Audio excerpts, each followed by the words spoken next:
There is a problem with Indian Standard Time because it's trying to make a country that's almost 3,000 kilometers wide function under one time zone. Does it make complete sense? India lies east of the Greenwich Meridian line between 68.7 degrees and 97.25 degrees longitudes. Since every 15 degrees of longitude corresponds to 1 hour, there is a time difference of almost 2 hours between the westernmost and easternmost points of the country.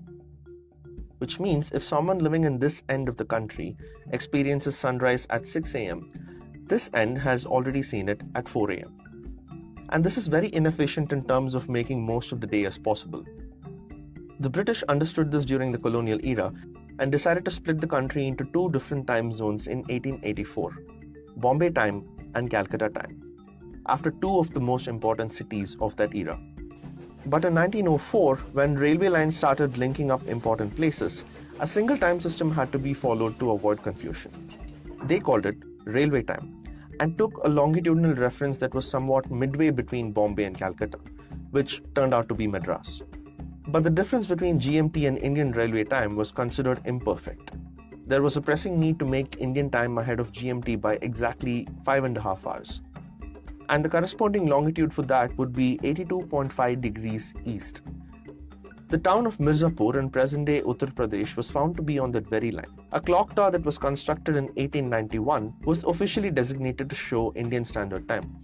And this was what was followed for a long time, even after independence.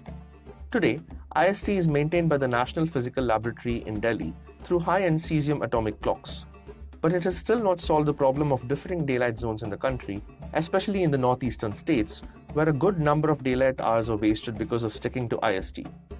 As a consequence, people in cities like Guwahati spend an irrational number of daylight hours fast asleep and hours of darkness awake. Workers in tea plantations in Assam followed their own local time, Chai Bagan time, set 1 hour ahead of IST.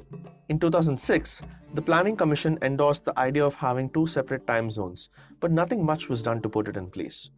A year later, scientists from the IISc in Bangalore said there was no need to split the country into two time zones, but just reset IST 6 hours ahead of GMT instead of 5.5. This would result in India saving 2.7 billion units of electricity every year. That did not take off either.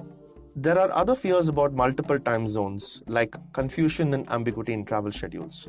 But we only need to look at the US, where airlines and railways function perfectly within 4 different time zones.